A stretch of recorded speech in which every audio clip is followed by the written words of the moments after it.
All right, team. We are back in the Fireside PM podcast, and I have Roman Pichler in the conversation today because he recently did a post about the product strategy stack, and I thought it was really, thought provoking and insightful, and I figured my audience would be interested in this topic as well. So, welcome to the show, Roman. Well, thank you, Tom. Thanks for having me. Nice to be here. Yeah, and why don't we start with a little bit of a introduction to yourself, and then we'll dig into the whole strategy stack. Sure, yeah. So, I'm Roman,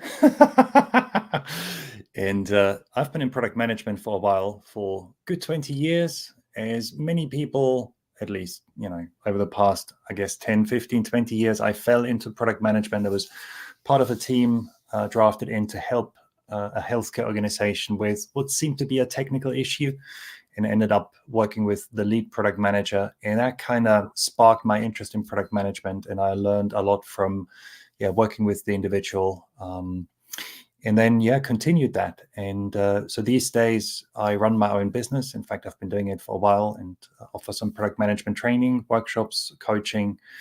I've written a few books, and I regularly write about topics particularly related to product strategy and product leadership. So those are the two main areas of interest, really, and have been now for a few years for me. Yeah, I'm curious, Roman, when you work with companies and clients, do you find that there are specific challenges that keep coming up over and over, or is it a wide spectrum of things that every day it's a different topic? Well, it's a bit of both. So when it comes to strategy, there's quite a bit of, I feel there's quite a bit of confusion about what is a strategy, and then what different types of strategies do exist, and which different types of strategies should we recognize, should we have. And that's one of the reasons why I wrote the article that you mentioned about the strategy stack, just trying to really create a simple framework that allows people to conceptualize different aspects of strategy and distinguish different types of strategy. Yeah, there it is. Thank you for sharing. And of course, that's not the only way to look at strategy. It's just one way, one model, one framework. But yeah, it's quite often that when I talk to a client about product strategy, really what the client means, it's more something that I would refer to as portfolio strategy. In some cases, there's even a lot of business strategy in there. And while I appreciate that in startups, young companies, these strategies can be, the lines can be fluid. Usually you start with offering a single service or a single product. I think as an organization matures and as the product portfolio grows, it makes a lot of sense to distinguish those different strategies. So yeah. Yeah, it's so interesting in that I think both I've been in organizations that were quite large and some that were tiny. And one common thing for especially for product folks is I think we spend a lot of energy on the roadmap and backlog, this kind of bottom area of your stack. And we don't spend as much time kind of up leveling it, and rarely, especially if it's a tech organization, go into the business strategy.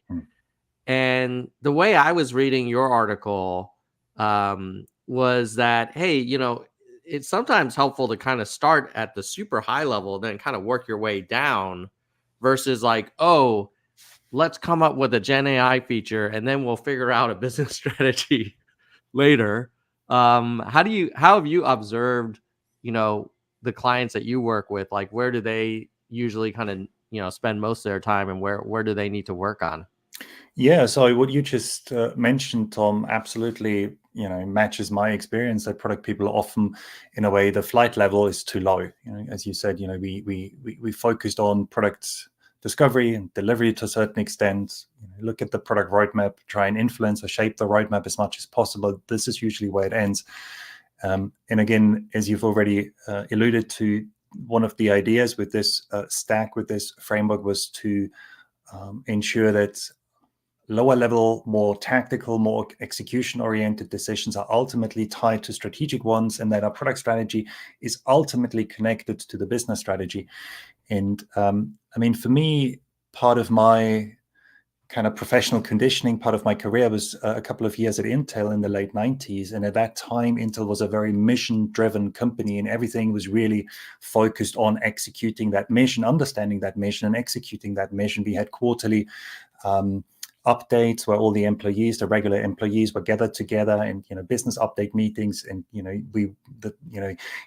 we all discussed how we're doing in terms of executing the strategy, the overarching business strategy, the overarching mission, and how the whole company is doing. And I found that really, really useful because it kind of contextualizes the day-to-day work. And we're all stuck in a myriad of detailed decisions, and sometimes it's so easy to get lost in all the detail. But I think it's, again, important from time to time to zoom out and you look at the big picture and ask, why are we doing what we're doing? And are we generally speaking still on the right path? Because otherwise, in the worst case, we're building, a beautiful product with beautiful features, amazing technologies. You mentioned Gen AI, but, we're on the wrong path. We're executing the wrong strategy, or we've strayed away from our strategy. And that'd be a shame. Yeah, the other thing I like about the framework is it helps you visualize the fact that these things are probably like there's little arrows, there's a cycle of kind of feedback that travels through the entire stack. So it's not like, oh, on in January we're going to figure out the business strategy, and then in February we'll do the portfolio strategy and onwards, because sometimes there are things in the technology roadmap that might highlight a business opportunity that we never thought about, or there might be a way down in the stack some mock that some designer came up with that maybe highlights a new product opportunity, and they kind of all work together. How do you find coordinating across all of these different efforts? Because sometimes they do have different stakeholders, and it's not always the same people. Yeah, absolutely. So, some aspects of the strategy stack, how should I put this? The stack is really, in a way, the primary intention was really for people to encourage people to distinguish those different types of strategies, and then say, do you need those different types of strategies? Smaller businesses may not need a portfolio strategy. Startups may not need a technology strategy. And so, bring some clarity to that, and then say, okay, if you need those plans, who owns those plans? And for me, that once you figure that out, once you've assigned clear ownership of those plans, individuals and teams, that puts you then in a position to talk about the process, which I guess you referred to. And for me, I do have a preference. I mentioned, Intel and mission, being a mission-driven company. I do prefer to start at the top, and I do think it's important to ultimately have something like a business strategy to then be able to make the right decisions about product portfolios, product lines, and individual products, as well as then the technologies and the technology strategy and roadmap. But the best way to connect those strategies is to involve people from who look after the product and portfolio strategy to help create the business strategy. So I think while the C-level and ultimately the CEO should own the business strategy, it'd be wrong if the executives lock themselves up for a day or a week, however long it might take, and then just create the strategy. I think it's important to involve people from other parts of the business and other parts of the hierarchy in creating that strategy, to get their perspectives, leverage their expertise, but also to build understanding and to a certain extent buy-in. And I'd suggest to do the same thing for the lower level. So if you craft a product portfolio strategy, that might be done. So the owner might be the head of product, VP of product management, director of product management, whatever the specific title of the individual might be. I think it's important then to involve the product managers, the people who manage the individual offerings, in crafting that portfolio strategy. And when you create a product strategy, again, I think it's important to do that as a team effort, involve the product team, involve key stakeholders, as well as development team representatives. And then I'm a big fan of looking at plans and strategies as being adaptive. So, the opposite of being set in stone. And I'm emphasizing this because I think, in some organizations, particularly larger, older organizations, there's still a bit of the kind of old school thinking that you create a strategy for the next 3 to 5 years and then we execute. But I think in today's world, and certainly in the digital space, with the amount of uncertainty and change that we're seeing, I think that idea is no longer quite valid. So I like to suggest to review strategies on a quarterly basis as a rule of thumb. So, any strategic plan, including product roadmap, product strategy, on a quarterly basis. And I also have a preference to look at product portfolio strategies on a quarterly basis. Now, when it comes to the business strategy, I think it depends on the size of the business, the markets you're in, how much volatility and uncertainty and change you experience. Maybe once a quarter is a little bit too often, but at least once every 6 months, I would suggest the business strategy should also be reviewed. In these review points are then opportunities to look at the lower level strategies, the lower level plans, and say, have they changed? And therefore, do the higher level plans need to change? Just to make this a little bit more concrete, if the individual, or if a number of strategies of individual products have to be adjusted, maybe because it turns out that the products aren't doing particularly well. Maybe it turns out that the strategies as they were formulated, as they were articulated, aren't no longer valid. Then it doesn't make any sense just to stick to the overarching product portfolio strategy. I think it's very worthwhile then to ask, is there an opportunity? Is there a need to change, to modify this overarching portfolio strategy too? So again, to keep the plans in sync. So I know this was a long, very long answer. My preference is start at the top. Once you've assigned clear ownership, you know who owns or is primarily responsible for the different artifacts, the different plans. So start at the top and then move down the stack, but then have these regular quarterly reviews. And in those reviews, make sure you sync up the plans and you take into account any insights and changes from the lower levels. I was talking to someone a couple weeks ago about their experience in product, and they were sharing with me that, there was a disconnect between their company's stated vision and what they were actually building. And I was curious if you had any thoughts on that. Sometimes a little bit of a tension where the vision is very aspirational. It's, like a 10, 20-year vision. And then there's the day-to-day, like, we need to make money and make revenue. And therefore, it's kind of related to the vision, but it's not entirely, like a solid line. How do you think about, if there were a layer above business strategy, there might be like company vision. How do you feel about how should PMs make sure that those are connected in a way that's practical, but still, gives you something that that can, be true for a long time? Yeah, no, I think that's a great question. And I quite like Roger Martin's approach, the way he defines business strategy, and I think he includes the vision, the company vision, in the strategy as the aspiration, the overarching aspiration. But I mean, it doesn't really matter if you include it in there or if you have it as a separate kind of overarching aspirational goal. I think it is very helpful to have such a vision that hopefully resonates with people, hopefully creates an element of pull, of forward momentum, and some element of I don't know if excitement is too strong a word, but ideally some motivations, a little bit of excitement.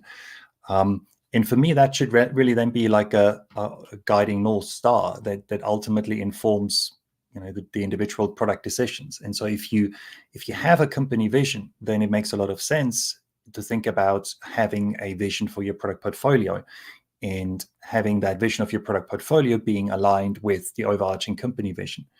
And then I sometimes suggest inheriting, depending on the portfolio, but if you have a portfolio that is fairly homogeneous, doesn't have too many diverse products, you think about something more like a product family like Microsoft Office or another productivity tool suite, then it makes a lot of sense that the portfolio vision is passed down to the individual products and passed down and captured and copied down into the individual product strategies.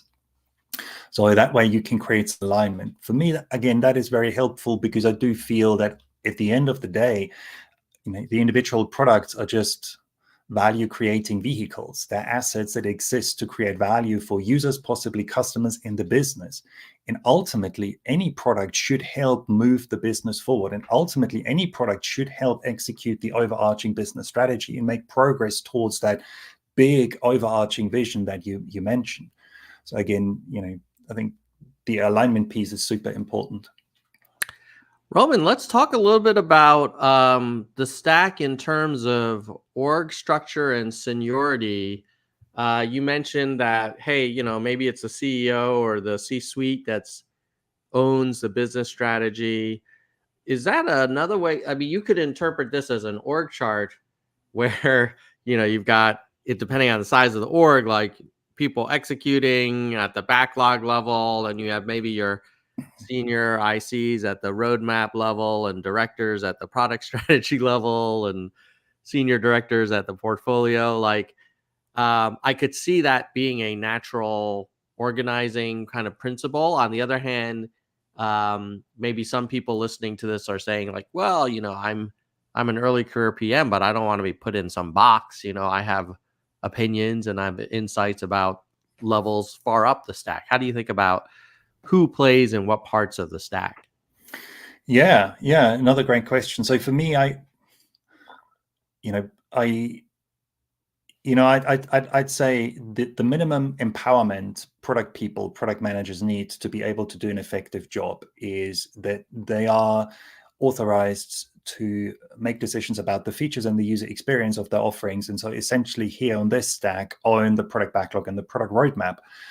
But I find that it can be desirable to give product people more decision-making power and also let them own the strategy of their product or of their products. And the reason for that is that, this really creates consistent decision-making. It avoids also that someone like a product director, a head of product becomes ultimately overworked in a bottleneck. So if the portfolio grows, obviously, and there's one person that looks after makes all the strategic product decisions, then that person becomes busier and busier and busier. And I mean, there's only so much capacity, so much energy and time any single human being has. And I've also find it can be more motivating for the product managers to have that full stack ownership, so own their product in its entirety. And then the role of a head of product is more to coach and guide the product people and act as a sparring partner, ensure that the product managers have the right skills to make effective strategic product decisions, and maybe challenge them in a constructive manner if they feel that's appropriate. So there's no direct mapping between the strategy stack and the org chart. And maybe related to that, I also encourage people to distinguish between organizational goals and product-related goals. And I find that particularly when people talk about OKRs and OKR type discussions, often there is no differentiation, and people kind of mix up organizational goals and product-related goals. But I think that can create a lot of confusion.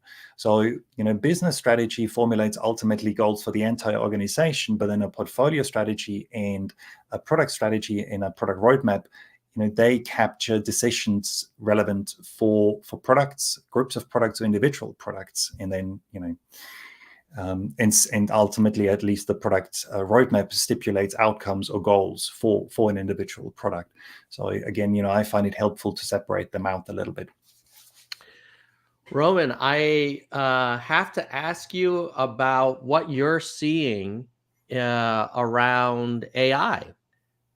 Do you see the role of the product manager or the kind of general approach of the product stack changing in a world where AI becomes more prominent? Or do you see that as, well, these are the fundamentals? AI is a tool that will maybe accelerate things and augment capabilities, but it won't fundamentally change the game, or will it? Yeah, I think it's a bit of anybody's guess, but I tend to agree with the latter, the second option that you that you mentioned. So for me, AI is a tool, and from a product management perspective, I think it's important to keep an interest in technologies, in technologies that are relevant for the products that we look after, that product people, that product managers look after.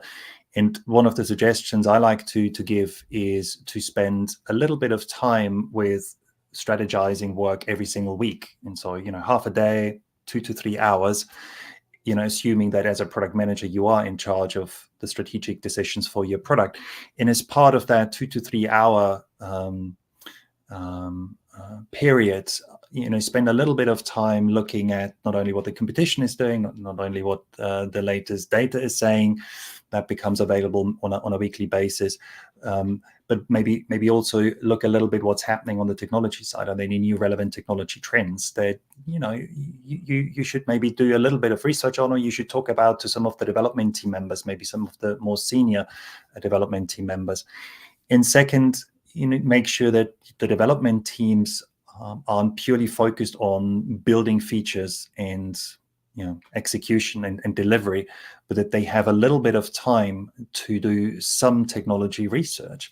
So otherwise, what can happen is, I've certainly seen that happening, is that teams are just busy building stuff all the time, fully loaded, and then suddenly a new technology emerges and you're caught out by it, right? And you say, like, oh, we should do something around machine learning and AI, but nobody's really had the time to look at any of the machine learning frameworks that are out there, and has had time to figure out which ones are more useful, which ones are less useful, and how you're going to integrate these new capabilities now into your product. But your competitors have started to do it. Oh dear.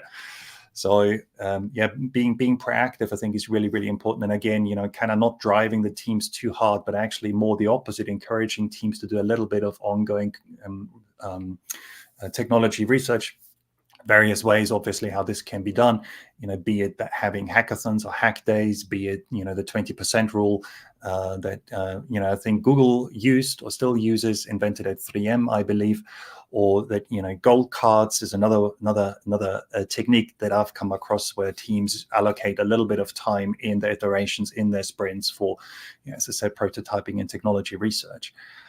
So, kind of staying on the ball, keeping the finger on the pulse, so to speak, and being proactive and looking out what's happening, and thereby hopefully discovering technology opportunities and also threats at an early stage. I think for me, that is the thing that really, that's sort of the process, that's the practice that needs to be established. And then hopefully that allows us to deal with disruptive technologies or exciting technologies, emerging technologies like generative AI in appropriate ways. Yeah, it is so difficult to balance that tension between today's urgent projects, where we have this thing that customers have been asking for forever, or we have this thing that everybody keeps complaining about, and then there's what about the new shiny new technology? Like, how are we using that? And I agree with you. It does require leadership to carve out time and to provide the right incentives and to make the right judgment. Like, sometimes a business might need to kind of deal with the urgent because it truly is a requirement to kind of keep the business going, versus the important, which might be important for the next 2 years. That's always a tough struggle. But I do agree with you also that you don't need to carve out like a month to do it. Sometimes if you give the engineers or invite them to spend, next Friday, come up with a cool prototype on how you might use, fill in the blank technology, whether, I guess years ago it would have been blockchain or NFTs, and now it's then it was ML, and now it's Gen AI, whatever it is, and there'll be more in a few years too. You can sometimes surprise yourself. It doesn't have to be the PM that comes up with the light bulb idea. Of course, sometimes we do, but sometimes you just lay a challenge down to some engineers, like they can come up with stuff that you'd never dream of. Absolutely. And for me, the whole point about any type of strategy is being proactive and looking at the future and making sure that, as I said earlier, we're traveling on the right path, we're choosing the right path, and so we can then travel on the right path. and not just being completely, stuck in the weeds and getting lost. And so it's important then to regularly strategize. I mean, Eisenhower said, plans are nothing, planning is everything. And you could say the same thing about strategy. Strategy is nothing, strategizing is everything. So going back to what I said earlier, the idea that we do strategy and then we're done is just wrong. Strategy should be seen as a work stream, as a process, as a flow, as something that is ongoing. So I like Teresa Torres' take on product discovery and practicing continuous discovery. And for a few years now, I've been talking about continuous strategizing, and I write about it in the second edition of my book, Strategize. I chose the title Strategize because the verb, I think the doing is so much more important, as I said, than the end result, which is only temporary in nature anyway. As we iterate over it, inspect and adapt it and change it in order to be proactive and move forward. So to turn around what you said, I fully get and I fully understand and I fully agree. And I mean, that's what I see on a regular basis when I work with product people. Everybody's so super busy. But if we're just busy, and we might end up firefighting, we might fall from one emergency and from one crisis into the next. And if we play it right, strategy is the solution. The solution of avoiding being emergency driven, being crisis driven, being driven by firefighting, but having a longer term plan in place, or at least an approach in plan that helps us understand this is where we're traveling, and then regularly checking if that direction of travel is still the right one. Yeah, I totally agree, Roman.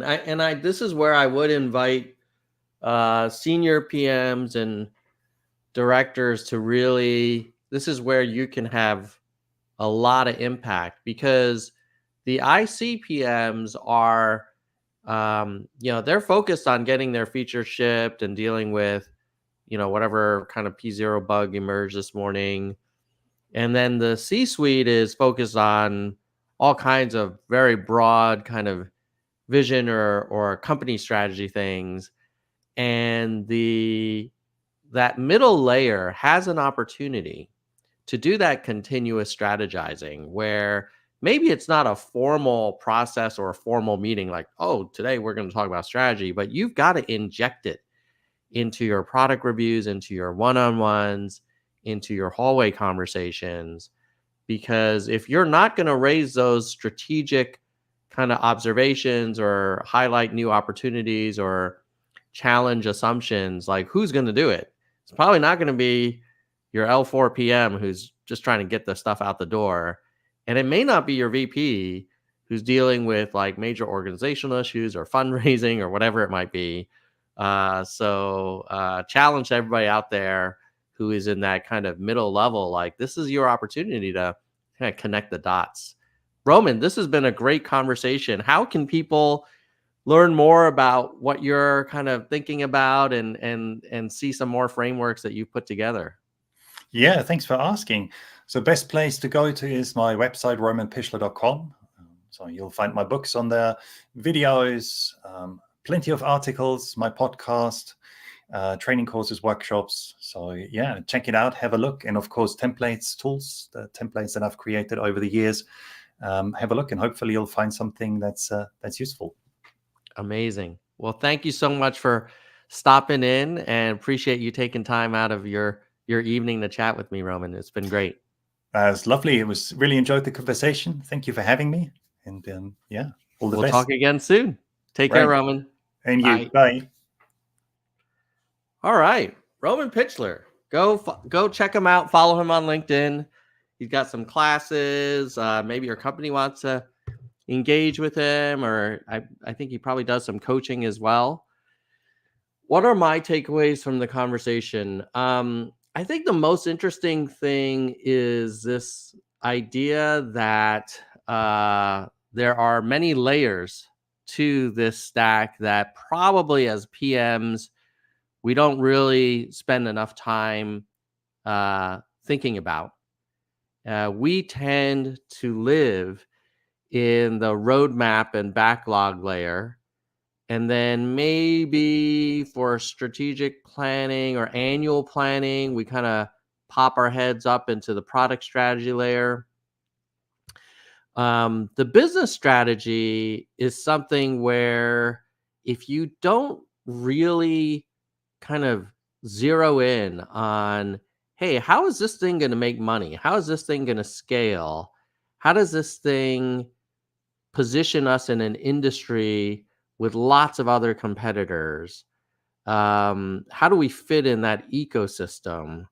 Like, yeah, you could touch on that in the product strategy area, but once you go into the product strategy area, you start debating over features and capabilities.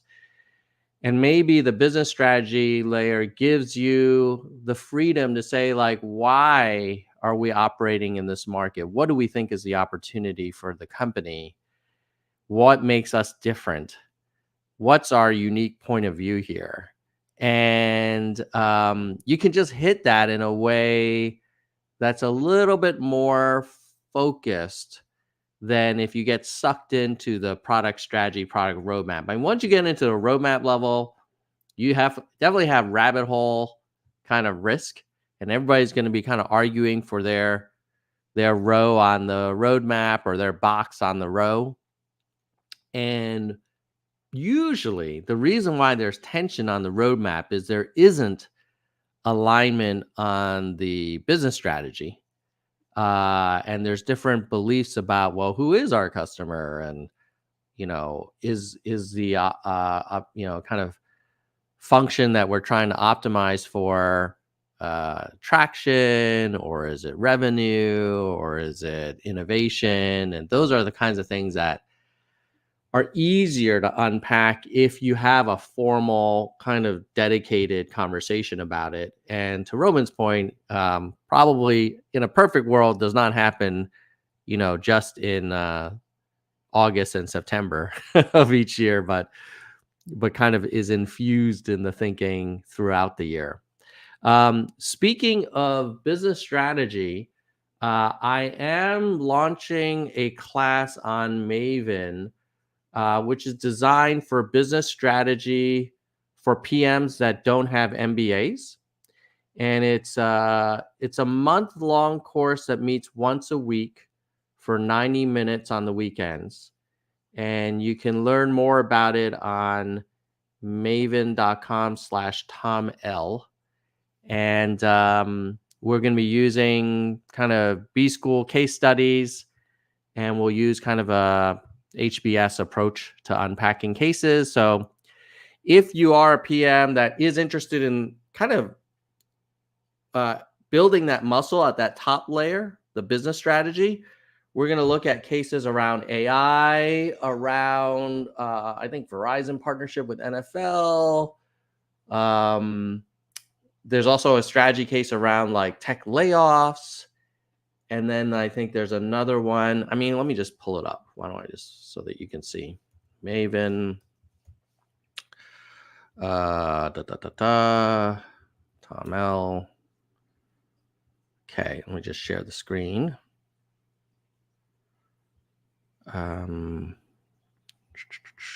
Here it is. Okay. So the cases that we're going to do, AI wars, Rivian, layoffs in the tech industry, and NFL and private 5G. So it's going to be super cool. It'll be 1 month long. I think every Sunday. I want to say at what time? Let's see here. Sundays from 9 to 10:30 Pacific. And there'll be work in between, but it's going to be fun. I think people are going to really like it. So check it out. Space is limited. In the meantime, have a great day, and let's all get back to work. Bye, team.